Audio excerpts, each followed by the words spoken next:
오징어 게임 같은 경우에는 모든 욕망, 그 안에 모든 욕망이 아, 들어있어요. 순간 얘기한 순간 그 전에 이게 큰 돈다발 떨어질 때 만약에 게임이 추가된다면 DDR이나 펌프 이런 거 있잖아요. DDR. 네. 근데 이제 온도가 점점 뜨거워지는 거예요. 그 DDR 발판에 실뜨기 있잖아요. 이렇게 실뜨기. 좀 뭐 이걸 5번 안에 못하면 죽는 거라든지. 어떻게 하면 잔인하게 죽일까를 네, 약간 생각하시는 것 같은데.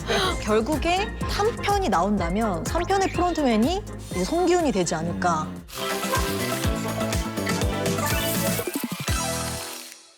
원래 이제 좋은 게스트분들이 많이 오셔서 우리의 자리를 빛내주지만 우리가 알려지기 시작했나? 아 진짜 오늘 감독님이 오셨어요. 좀 작품들이 특이해요. 뭐 대표작이 조인성을 좋아하세요. 비치 온 더 비치, 밤치기. 그다음에 사실 제가 개인적으로 되게 좋아하는 영화인데 연애 빠진 로맨스라는 영화를 만드신 저기요, 오잡규미의 집밥꿀이라고요. 아, 너 진짜 잘 거야? 처음 본 남자랑? 절반 보내. 모텔비도 내가 냈잖아? 그래, 고맙다. 어서 오세요. 반갑습니다.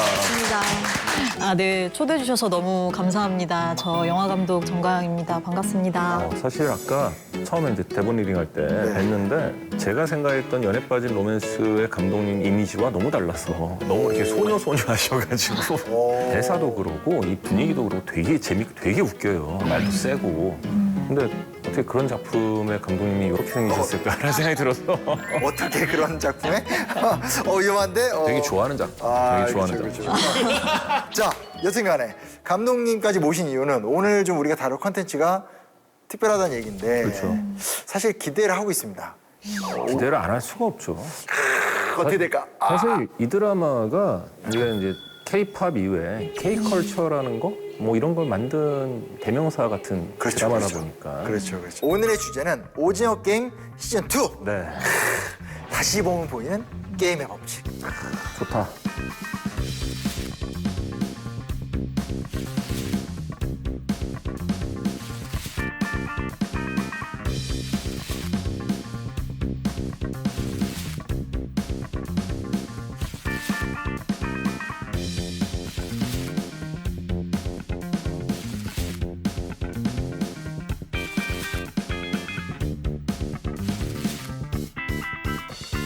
넷플릭스가 원래 금요일에 오픈을 한다네요. 네. 근데 이번에 야 12월 26일 네. 목요일 날 공개를 한다고 합니다. 기대가 되기도 하고 약간 우려가 되기도 하고 혹은 이게 좀 잘 되면 좋겠다 이런 생각하는 게 배우 라인업이 일단 연기 잘한다는 분들을 엄청 갖다 붙여놨어요. 임시완, 네, 강하늘, 황하늘 씨, 양동근 양동근 씨, 그러다가 전재준, 그 다음에 스위트홈에 나왔던 박지영 씨 연기.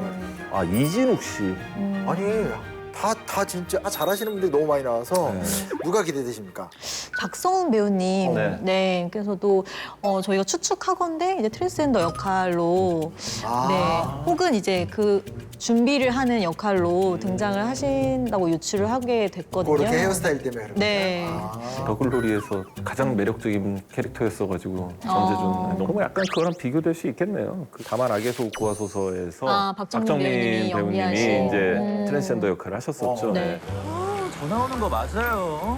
10분 있다 전화 온대더니 몇 시간째 이러고 있어, 지금. 근데 왜 이러고 있어? 그 오빠 입에서 나올 소리 아닌 것 같은데? 양동근은 뭐 양동근 씨는 일단 나오면 어디선가 눈물 터질 포인트가 있을 거거든요. 무조건 있어요. 심지어 무빙에서도 거기서도 마음이 막 애려. 저도 양동근 배우님 너무 기대되고요. 이번 또 엄마 역할 강혜신 배우님과 함께 활약을 펼치신다고 해서 또 어떤 서사가 있을지 너무 기대되고. 약간 어머니 서사가 좀 달랐으면 좋겠는데. 그 뻔한 어머니 서사는 아니었으면 좋겠어요. 그러니까 우리 보통 노인분들이 등장하실 때는 아무래도 선한 역할, 또 의외의 모습의 분이 나오실 수도 있을 것 같고, 그러면 또 재밌을 것 같기도 그렇죠. 하고. 그래서 이제 할머니가 알고 봤더니 깜부 할아버지 여동생이라서 복수라기야 나왔다 막 이런. 알고 보니까 총잡이, 총잡이. 이거 투자자. 계산이 안 맞아. 경마장 그 친구 정배인가? 네. 이번에 그 바로 뒤에 옆에 있더라고요. 그러니까 이 철없는 애 옆에 더 철없는 애 느낌이잖아요. 이거 정말. 그러니까 이거 어떻게 되실 것 같아요, 그 친구는? 예상되는 게 있어요? 초반에 아무래도 가지 않을까. 그렇지. 내가 감독님이 이럴 줄 알았어요. 그러니까 원래 시즌 1에서는 네. 그 한 번 네. 처음에 무궁화꽃이 피었습니다 하고 사람들이 죽으니까 네. 그 똑똑한 서울대 출신의 박혜수 배우가 이거 우리 언제든지 원하면 그만둘 수 있다고 하지 않았냐. 약간 걸기 대회 같이 해가지고 맞아. 투표를 하잖아요. 맞아. 이번에는 룰이 바뀌어서 게임 할 때마다 이 투표를 한다고 그래요? 근데 만약에 그러면은 이렇게 밖으로 나갈 수 있는 사람들이 생기면 이게 이 보안에 또 유출이 있어서 그러네. 뭔가 장치는 필요하네. 좋아요. 이거 하나 더 물어보겠습니다. 네. 그 뭐 어떻게 될지 모르겠지만 거기 보니까 이병헌 씨가 이렇게 추리닝 입고 나온 모습이 나오는데 그건 어떻게 네. 될 것 같으세요? 저는 끝까지 왠지 갈 것 같은 느낌이 있어요. 네. 그리고 이병헌 배우님이 원에서는 그 프론트맨이었잖아요. 맞아요.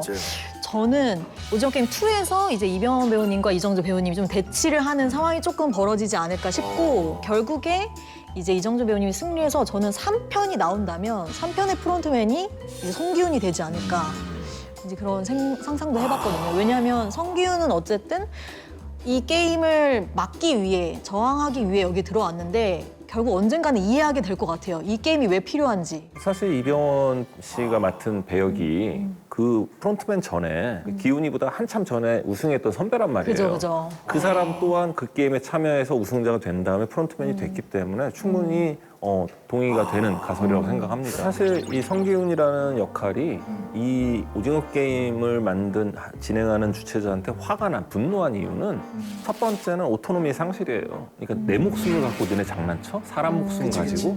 그러니까 자기가 우승을 했는데 자기가 이뤄낸 거라기보다는 뭔가 나를 꼭두각시 삼아서 니네가 나를 이렇게 갖고 놀았다는 거에 대한 분노가 되게 클 강요했을 거고. 결과니까. 네. 두 번째는 이제 어쨌건 그 안에서 죽어간 사람들에 대한 분노. 그래서 내가 갈아엎어 보겠다. 근데 사실 가서 또 한 번 우승을 한다면 말씀하신 것처럼 시스템을 오히려 이해하거나 좀 이용할 수도 있을 것 같다는 생각이 들거든요. 맞아.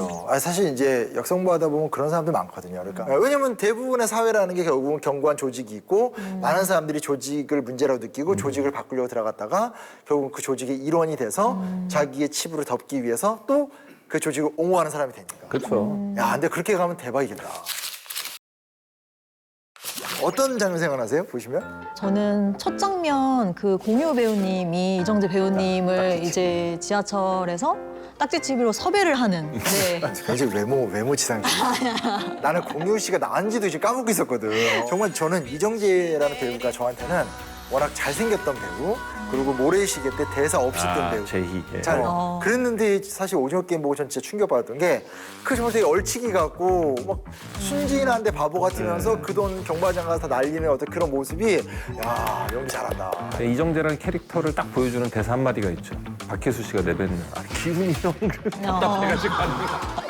선생님 어디가 인상적이었어요? 홍호연 배우님이 이제 구슬치기 할 때 아무도 편 안 먹어주니까 이유미 배우님이 와서 너 나랑 하자. 맞아. 그러면서 내가 져줄 테니까 그냥 나랑 잠깐 시간을 보내자. 내 얘기 들어줘 그러면서 맞아. 하다가 마지막에 져주잖아요. 이유미 배우님이. 정말 잠깐 등장하는 그런 배우조차도 그런 백그라운드 스토리가 있으니까. 사실 이런 내용의 이야기일수록 빌런의 역할이 정말 중요하잖아요. 저는 그 허성태 배우님이 네. 네, 연기하신 덕수 역할이 저는 그냥 때리고 싶었어요. 아니 너무 한동안 못된 연기 위주로 너무 나쁜 연기 잘하셔가지고. 이게 딱 정민여였나? 한민여? 한민여. 한민여. 예, 그분의 역할이 굉장히 컸다고 보는 게 그분이 완전히 임팩트 있는 장면 두 개를 만들어냈죠. 하나는 어떻게 보면은 자기의 몸, 성을 팔아서 살아남으려고 맞아. 그 나쁜 놈 대빵을 꼬시는 이렇게 표현하면 좀 그렇지만 정말 더러운 인간의 욕망으로 보여지는 약간 꺼려지는 그런 느낌의 맞아, 신. 맞아. 그런. 또 기억나는 거 뭐 어떤 게임 인상적이셨어요?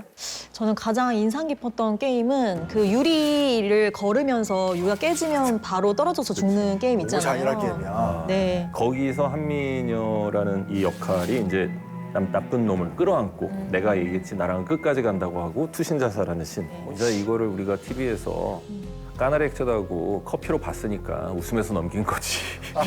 이거는 복불복인데 한 번 잘못 봐면 바로 그냥 죽잖아. 끝나는. 네. 그게 왜 가장 인상적이셨어요?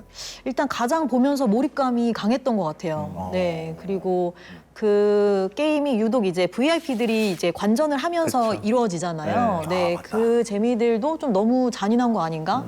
저렇게 누군가의 목숨이 이렇게 달린 일들을 이렇게 또 즐긴 사람들이 있는 그런 현실 같은 게 이 오징어 게임 감독님이 의도하셨는지 모르겠는데 사실은 결국엔 그걸 보고 즐거워하는 시청자들도 거기 VIP와 똑같다는 생각이 그렇지, 들더라고요. 그렇지, 그렇지. 옛날에 트루먼 쇼가 그렇잖아요. Good afternoon, good evening, and good night. 얘가 본인이 속는지도 모르다가 결국은 대모험을 걸쳐서 탈출을 하니까 다 응원해주다가 딱 끝나니까 화면이 싹 이제 그 어두워지니까 What else is on? Yeah, let's see what else. Where's the TV guy? 그러니까 그건 정말 저는 되게 풍자의 극치 같아요. 결국 니들도 똑같다. 이런 것 오징어 같아요. 게임하고 사실 지금까지 이제 감독님들의 작품하고 이게 일맥상통하는 게 약간의 방향성은 다르지만 똑같은 게 인간의 욕망에 대한 이야기잖아요. 뭐 연애 빠진 로맨스 같은 경우는 이제 성적 욕망, 오징어 게임 같은 경우에는 모든 욕망, 그 안에 모든 욕망이 들어있어요. 순간 얘기한 순간 그 있잖아요. 이 큰 돈다발 떨어질 때 그걸 쳐다보는 그 인간들의 그 아수라장 같은 그 욕망. 딱 그 오징어 게임 안에 숙소죠. 그 침대 잠자는 그 숙소. 그 사람들이 고립된 곳에서 어떤 식으로 변해가는가를 너무 잘 보여준. 사실 디스토피아적 세계관을 그린 영화들 보면은 힘센 놈이 다 이렇게 대빵 먹고 막 이러잖아요. 그걸 딱 보여준 것 같아. 그 안에 합숙소 거기가.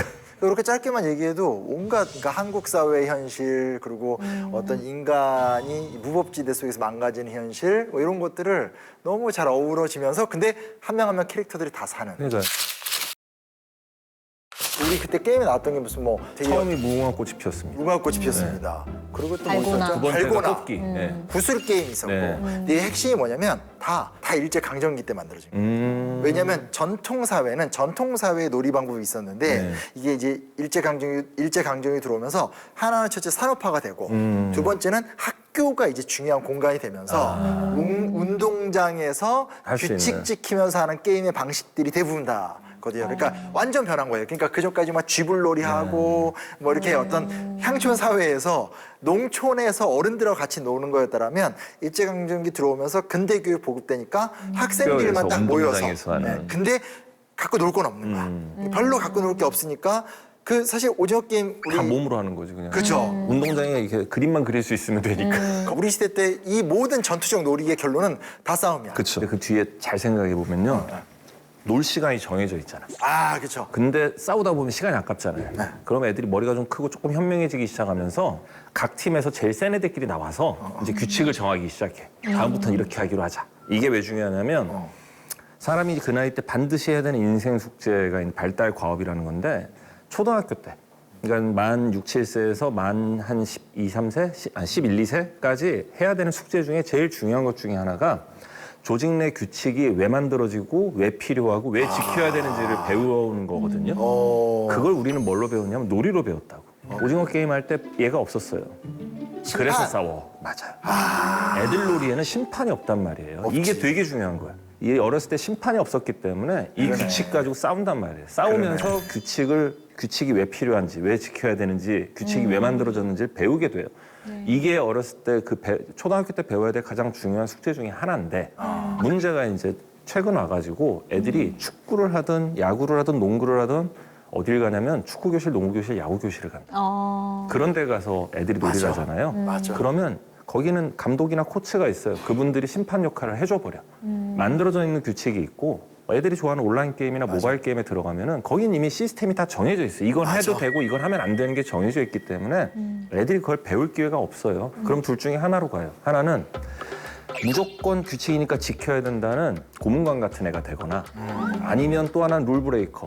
이게 왜 필요한지 모르니까 무조건 규칙이라는 거를 깨고 다니는 이상한 놈이 되거나 이럴 가능성이 되게 커진다는 거예요. 그래서 요즘 아이들 놀이의 가장 큰 문화가 항상 규칙이 정해져 있고 심판이 있다라는 게 가장 큰 문제예요. 아, 진짜 그 부분 정말 공감되는 것 같아요. 진짜. 우리 어렸을 때 맨날 싸운 이유는 심판이 없어서. 근데 오히려 그것 때문에 나름대로 규칙도 배우는 만들고 거죠. 네. 입장도 만들고 그쵸. 패거리도 생기고. 네. 어디셨어요? 뭐 무슨 게임 하면서 크셨어요?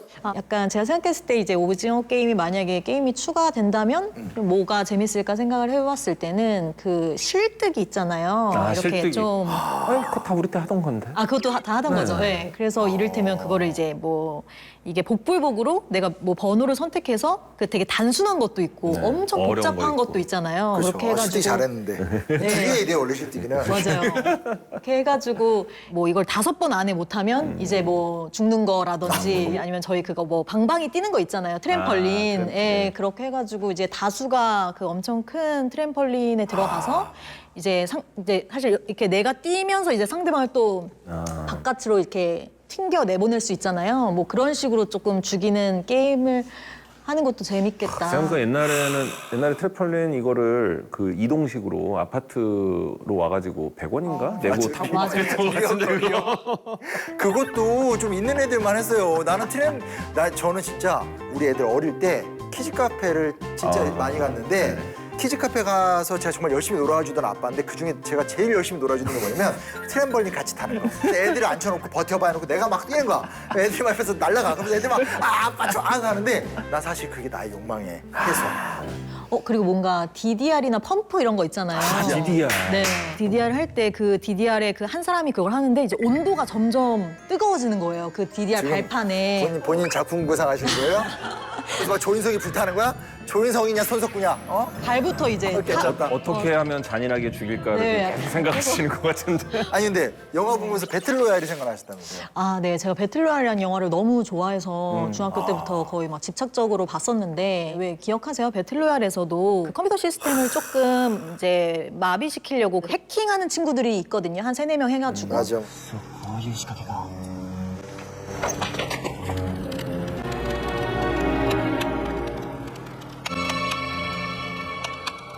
왠지 2에서도 좀 그런 시도들이 있지 않을까. 그 조직이 어떻게 돌아가는지 어느 정도 파악한 사람들이 이걸 한번 해킹을 해서 사실 456억이라는 돈을 꼭 한 사람만 가져가게끔 이 주최 측이 이렇게 사실 요구를 하는데 이걸 어떻게 좀 잘 머리를 굴려서 여러 사람이 그래도 좀 가져갈 수 있는 방안이라든지 뭐 그런 시도가 왠지 있을 것 같다는 생각이 들더라고요. 일단 원에서 이제 살아남은 사람들 중에서 여기에 이제 다시 재도전하는 사람들 2에 나오는데 목적이 조금씩 다를 수는 있는데 왜냐하면 거기 이제 형이 프론트맨인 걸 알아버린 경찰이죠. 경찰도 있고. 아니 팀을 끌고 들어오던데 예고편 네. 보니까. 그렇게 해서 이제 위장 잠입을 하는 사람들 분명히 있을 거고 그다음에 사실은 이제 정말 돈을 노리고 이게 소문이 돌았을 테니까 돈을 노리고 또 다른 범죄자들도 위장 잠입을 했을 수 있을 것 같고 이게 혼자는 들어오지 않을 것 같거든요. 그래서 여러 팀이 격돌할 것 같아요. 네. 그리고 뭔가 위장 잠입 말씀하셔서 그런데 뭔가 그냥 가면 쓰는 친구들 있잖아요. 그 친구들이 참가자로 그러니까 위장 잠입을 하고 참가자들이 이 가면 쓴 친구들로 이렇게 스파이처럼 잠입을 해서 또 그 사이들끼리 대치되는 어떤 충돌이 있을 수도 있겠다 이런 생각도 들더라고요. 얘기를 듣다 보니까 이게 감독의 고뇌인가 보다. 왜냐면 원이 굉장히 큰 성공을 거뒀잖아요. 네. 굉장히 신선했고. 그쵸. 근데 이제 그다음부터는 시즌 2부터는 사실 사람들의 기대는 높고 그리고 경우의 수라는 게 자칫하면 옛날에 다른 데서 하던 걸 할 수도 있는 그렇죠. 거잖아요. 예. 잘못하면 중구난방이 될 수도 있고 그러니까 완전 기시감 느껴지고 네. 잘 만들면 야 이거 진짜 새롭다. 다시 연이은 히트를 칠 수도 있고. 전 양쌤한테 묻고 싶었던 게 네. 잔혹한 하지만 그 잔혹함을 향해서 이렇게 나아가는 싸움들이잖아요. 그러니까 나를 위해서 누군가를 죽이는 걸 허락하는 건데 어떤 심리학이나 어떤 이런 관점에서 어떻게 보였어요? 오징어 게임에서 얘기되는 게 대표적으로 악의 평범성이라는 거죠.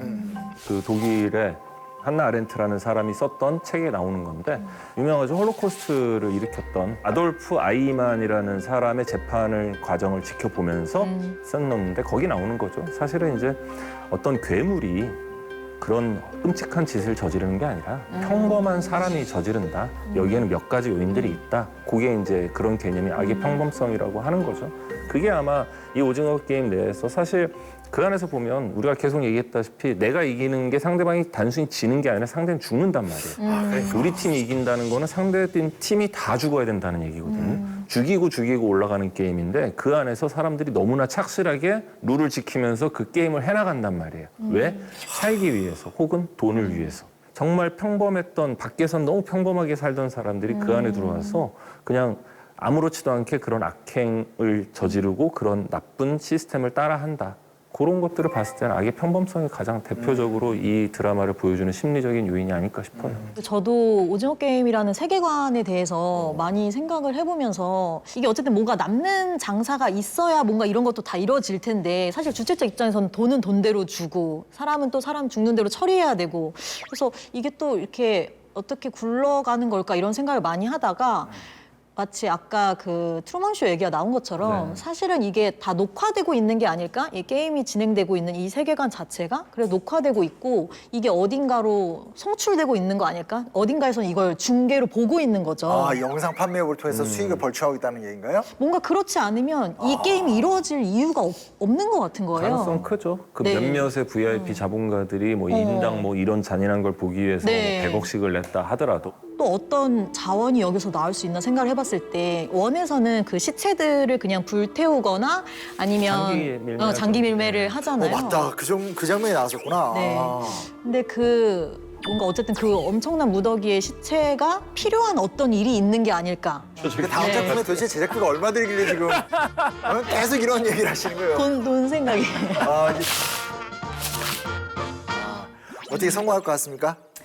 저는 일단 감독님께서 그 게임 진행이라든지 그리고 캐릭터를 훨씬 더 풍부하게 만드셨을 거란 확신이 있거든요. 당연히 1편의 성공에 대한 부담을 엄청 많이 느끼셨을 것 같고 또 이게 제가 인터뷰 찾아보니까 2009년도에 감독님께서 작품화를 시도하셨었다가 네 그래서 지금 이제 하게 된 거라서 감독님 머릿속에 아마 꽤 오랜 시간 동안 이 이야기에 대한 세계관에 대한 구상이 있었을 것 같아요. 그래서 이 편도 충분히 더 풍부한 세계관으로 찾아오지 않을까. 감독님 다음 작품 뭐예요? 다음 작품은 그냥 열심히 쓰고 있어가지고 아직 장르는 고음을? 그렇게 가야겠다. 네.